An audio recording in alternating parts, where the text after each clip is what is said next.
How to make an avoidant miss you like crazy isn't really about tricks, timing, or playing games. It's about understanding a very specific emotional system that reacts to distance in a completely different way than most people expect. Because here's the uncomfortable truth: most people only learn after getting hurt. The more you chase, the less space you leave for memory, reflection, and emotional contrast to form. And without that contrast, there is nothing for someone to miss. It's like trying to make someone remember a song that never stops playing in the background. Eventually, it just becomes noise they stop noticing. But when silence enters in the right way, not as punishment but as emotional breathing room, something very different begins to happen in the avoidant mind. Not instantly, not dramatically, but slowly, in a way that builds tension through absence rather than presence. And if you've ever been in that confusing space where someone seemed to care deeply one moment and emotionally distant the next, you already know how disorienting it feels trying to make sense of that rhythm while still wanting closeness. Before anything else, though, make sure you're subscribed, because what's coming next isn't surface-level advice. It's the kind of psychological clarity that changes how you see attachment dynamics completely, and once you see it, you don't really go back to guessing anymore. To understand how to make an avoidant miss you, you first have to understand why missing someone doesn't automatically happen just because distance exists. For many people, absence naturally creates emotional longing, but avoidant attachment doesn't process emotional distance in the same linear way. Instead of absence creating immediate longing, it often creates relief first. Relief from pressure, relief from emotional intensity, relief from the internal sense of being emotionally engaged in a way that feels demanding. That doesn't mean they don't care, it means their nervous system interprets closeness and emotional availability differently. So when someone stays constantly present, constantly expressive, constantly available, the emotional system doesn't get the contrast it needs to register value over time. Everything blends into consistency, and consistency without space stops standing out emotionally. This is why so many people unintentionally reduce their own emotional impact by trying to stay too accessible, too reassuring, too there all the time, thinking it will create closeness, when in reality it often removes the very tension that creates emotional memory in the first place. And this is where the core mistake begins to form: the belief that more effort automatically creates more attachment. So when someone starts pulling away, the instinct is usually to close the gap immediately. More messages, more checking in, more explaining, more emotional availability, as if consistency alone can rebuild emotional connection. But what actually happens in avoidant dynamics is almost the opposite. The more emotional pressure builds on one side, the more the other side unconsciously associates the connection with internal activation that feels overwhelming rather than grounding. And so instead of increasing closeness, pursuit often compresses emotional space even further, leaving no room for reflection or desire to form naturally. This is why chasing energy doesn't just fail, it actively reshapes how you are emotionally perceived in the moment. You shift from being experienced as a presence that is freely chosen to a presence that feels constantly approaching, and that difference changes everything about emotional response. But the real paradox, the one most people don't realize until much later, is that missing someone doesn't come from closeness or distance alone. It comes from contrast. The emotional system needs both presence and absence to create comparison, and without comparison, emotional value doesn't get properly registered. Think of it like light and shadow. Without one, the other loses definition. If someone is always available, always emotionally consistent, always reachable, there is no emotional gap for the mind to revisit later. But when there is intentional space, not chaotic silence, not emotional punishment, but calm, grounded distance, the mind is forced to reorganize perception.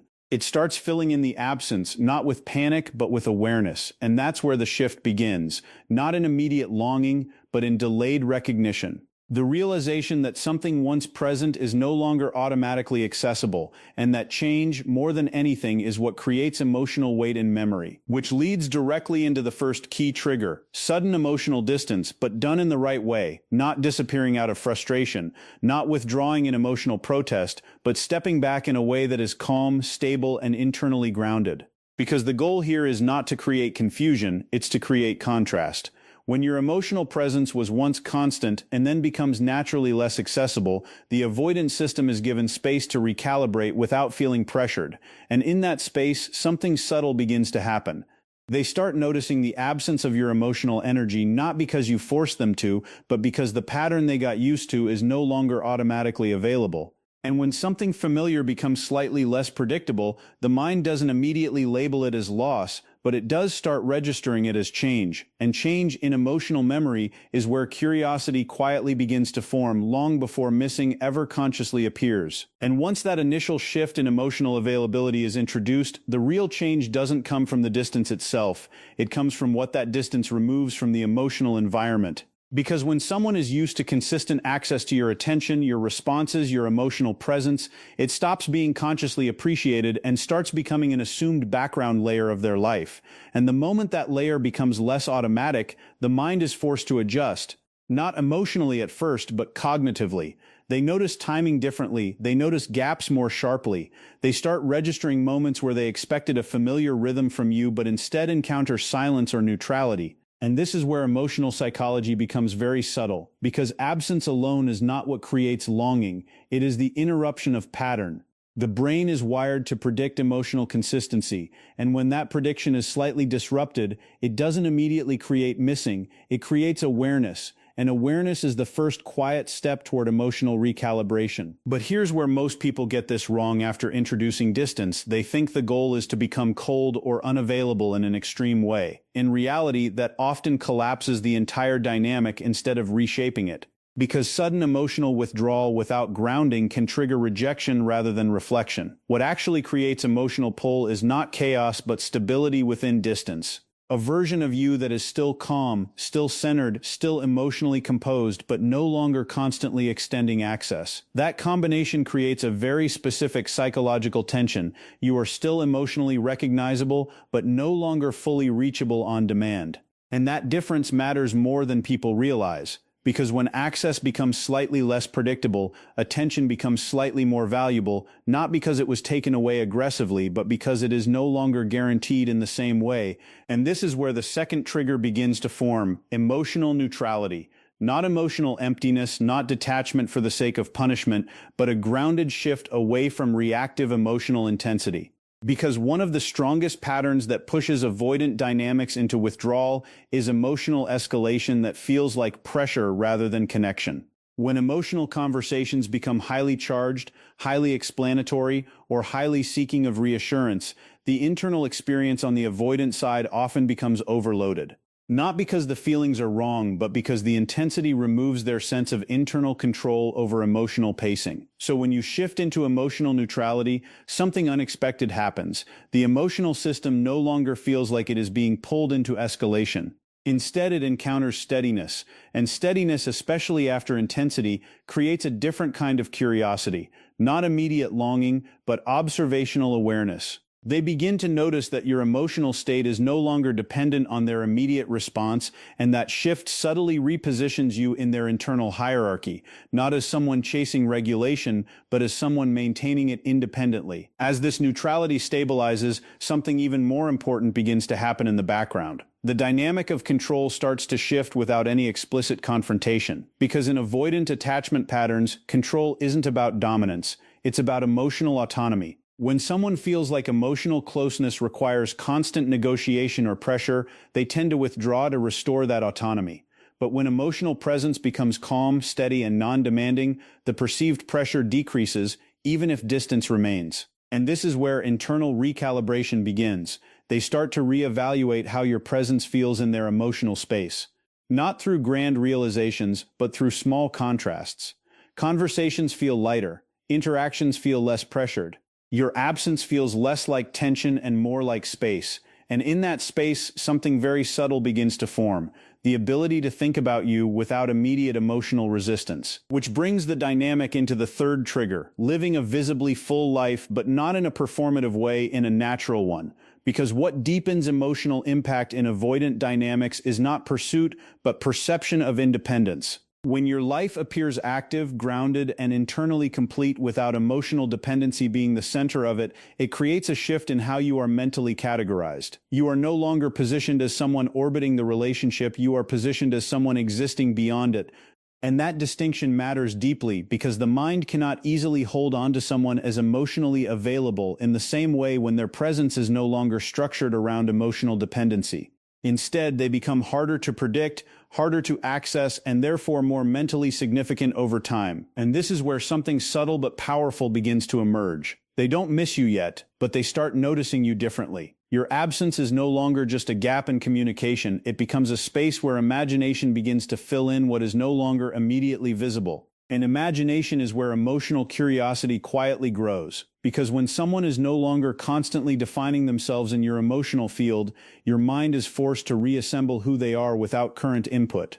And that reconstruction process is where attachment often begins to reactivate, not through interaction but through reinterpretation. But even then, this is not the final trigger. It is still just the early architecture of emotional reversal beginning to take shape in the background, long before it becomes visible on the surface. And once that internal reconstruction begins, something even more subtle takes over the dynamic. Attention itself starts to shift direction, not in a dramatic way, not in a sudden realization, but in a quiet reallocation of mental focus. Because when someone is no longer constantly engaging with your emotional presence, the mind doesn't just erase you, it repositions you. And that repositioning is where curiosity starts to grow. Small gaps in information become noticeable. Moments that used to be filled with your reactions now feel slightly open-ended. And instead of immediate emotional engagement, there is a pause, a space where interpretation replaces interaction. That pause is incredibly important because it is where the mind begins to do what it naturally does when something becomes less available. It starts filling in the missing emotional texture on its own, not through facts but through imagination. And imagination is where emotional attachment begins to quietly reassemble itself, not because you are actively present, but because you are no longer fully predictable. And this is where the fourth trigger begins to take shape, the subtle reversal of attention, not in a manipulative sense, not in a forced withdrawal of care, but in the natural redirection of focus away from emotional dependency and toward internal life, stability, and self-containment. Because what creates emotional recalibration in avoidant dynamics is not pursuit or explanation, but the moment they begin to sense that your attention is no longer orbiting around them in the same way. When you stop reacting to every shift, stop over-explaining every silence, stop filling every gap with emotional urgency, something important changes in how your presence is experienced. You become less of a reactive emotional environment and more of an independent emotional system. And that distinction is what triggers reflection, because for the first time they are no longer receiving constant emotional feedback that confirms their place in your internal world. Instead, they are faced with a version of you that exists without needing to continuously demonstrate attachment. And when that happens, something very specific begins to form in the background: emotional recalibration through absence of control. Because avoidant attachment patterns often operate with a low tolerance for emotional predictability that feels binding. When someone's presence becomes too emotionally centered around the relationship, it can unconsciously trigger withdrawal. But when that presence shifts into independence, calmness, and internal focus, it removes the sense of emotional pressure while simultaneously increasing psychological curiosity. And that curiosity is where missing begins to form, not as longing yet, but as recognition that something familiar is no longer being actively reinforced. And the mind, especially in attachment systems, does not ignore that shift. It begins tracking it quietly, measuring the difference between what was and what is now available. This is also where a deeper psychological mechanism comes into play: the loss of emotional control. Not control over you as a person, but control over predictability. When someone knows exactly how another person will respond emotionally at all times, the dynamic becomes stable but not memorable. However, when that predictability shifts even slightly, it introduces uncertainty. And uncertainty is what creates mental replay. They begin to think about interactions differently, not because they miss you immediately, but because the emotional pattern they were used to no longer behaves the same way. And when patterns change, the mind naturally tries to understand why. It revisits past interactions, reevaluates tone, reinterprets distance, and slowly begins constructing a revised emotional image of you that is no longer identical to the one they had before. And this is where the most important shift quietly begins to happen. Curiosity replaces indifference. Not fully, not permanently, but enough to alter internal engagement. Because indifference requires emotional saturation. Curiosity begins when saturation breaks. When emotional input becomes less frequent, the brain no longer processes the person as an always available presence. Instead, they become a variable, something that is no longer fully predictable, no longer fully accessible, and therefore no longer emotionally static. And once someone moves from static emotional category to variable emotional category, they begin to occupy more cognitive space. Not necessarily more emotional intensity at first, but more mental presence. And that mental presence is what slowly evolves into missing when combined with time and absence. But even at this stage, there is a critical misunderstanding most people fall into. They assume that once curiosity appears, the emotional outcome is guaranteed, that if someone starts thinking about you more, it automatically leads to reconnection. But in reality, this is only the opening phase of emotional recalibration. Because curiosity alone does not equal emotional return, it simply opens the door for reassessment. And what happens next depends entirely on whether that space is preserved or disrupted. If the moment curiosity appears is met with sudden emotional pressure, pursuit, or over-availability, the recalibration collapses. The system returns to familiarity and the emotional tension dissolves.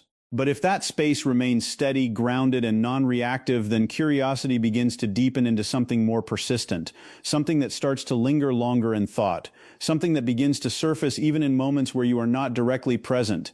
And that is the quiet transition point where missing starts to form, not as a reaction but as a recurring presence in the background of their attention. And once that curiosity stops being a brief mental flicker and starts becoming something that returns again and again without invitation, the emotional landscape begins to shift in a way that is no longer about distance alone, but about internal presence. Because now you are no longer just not there in the physical or conversational sense. You are starting to occupy space in thought when there is no immediate trigger to justify it. And that is where the real transformation quietly happens. The mind begins replaying fragments of interaction not because it is forced to, but because it is trying to complete something that no longer feels fully resolved. Small moments that once felt ordinary begin to carry new weight in hindsight. A tone that used to go unnoticed now feels slightly different in memory. A silence that once passed easily now feels like it had more meaning than was originally assigned to it. And this reinterpretation process is exactly what deepens emotional engagement without any new interaction actually occurring. But what most people misunderstand at this stage is that missing someone like crazy is not a sudden emotional explosion. It is a slow accumulation of mental revisits combined with emotional contrast. Because the brain doesn't create longing from presence alone, it creates longing when presence becomes memory and memory becomes contrast. And when your current emotional availability is no longer constant, no longer predictable, and no longer filling every gap, the mind is forced to compare. It compares how things feel now versus how they felt before, and in that comparison, emotional weight starts to shift. Not because you have changed dramatically, but because access to you has changed. And access psychologically often defines emotional value far more than intensity ever does in the moment. And this is where the next layer begins to form quietly in the background, the emotional echo effect. This is the stage where your absence is no longer just noticed, it starts to echo through unrelated moments. They hear something, see something, experience something, and instead of thinking about it in isolation, their mind begins linking it back to you. Not intentionally, not consciously, but through associative memory. Because emotional experiences are rarely stored as isolated events, they are stored in connection with the people who were part of them. And when those connections are no longer being actively reinforced, the brain starts pulling them from memory instead of present interaction. And that shift is subtle but powerful, because now your presence is no longer something they engage with, it is something they recall. And when recall becomes more frequent than interaction, something very specific begins to happen. Emotional presence starts to outweigh physical absence. Not immediately, not in a dramatic way, but gradually, they begin to feel like you are around in thought more than in reality. And that creates a strange internal contradiction, because the emotional system is still processing your significance while the logical system recognizes your distance. And that contradiction is exactly what keeps your presence active in the background of their attention.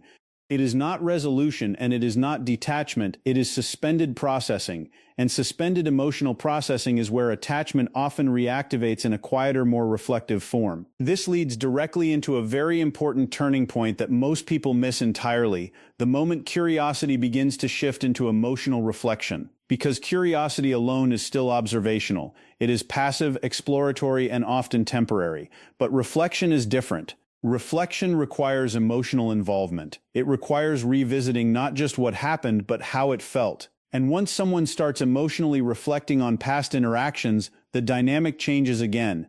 Because now they are no longer just noticing your absence, they are trying to understand the emotional shape of your presence.